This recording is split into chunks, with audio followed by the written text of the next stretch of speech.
So yan mga kumari kong expired. So nandito na naman tayo para i-update ko kayo sa bahay na pinapagawa ko.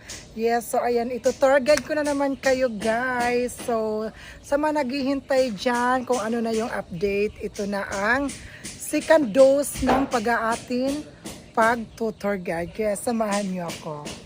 So andito muna yung mga alipin ko. Si Yaya. Hi kay Yaya.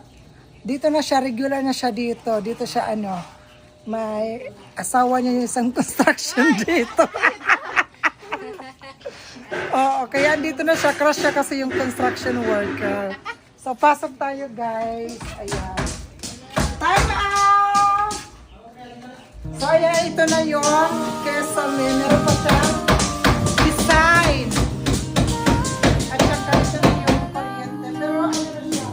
May ilaw na siya. At nandito na yung kwarto ni Ma'am Hera. Ayan. Ma'am Hera, sila po yung gumagawa ng kwarto mo. Kaya huwag kang mag-alala. Pag nandito ka, makakasama mo rin sila. Diba? Matitira ang almoranas mo. Dito naman tayo. Ito na ginagawa na yung kabaong. Charot. Ano tawag nito kuya? Jurabox. TV. Lagayan ng TV at saka dito kwarto-kwarto. Kwarto ni nanay, kwarto ko ayan. So dito naman tayo. So, ikot ka. May ilaw na siya guys. Ayan. Tapos may aircon.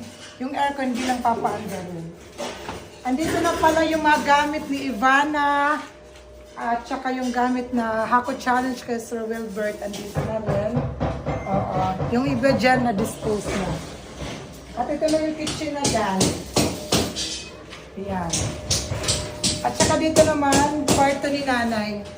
At saka si Yaya doon si nanay. At saka bukas lang yung walang kisame, walang bubong yung higa ni nanay para pag landing niya, higa agad. Dito naman tayo. Ito na yung background. Ayan, dito masarap magkape at saka So, yun lang guys ang ating update ngayon. At so, update ko na lang ulit kung ano nangyayari na kapag matapos na yung problema na lang, bintana at saka tiles at saka pintura. Kaya, send a buloy para makumpleto yung bahay namin.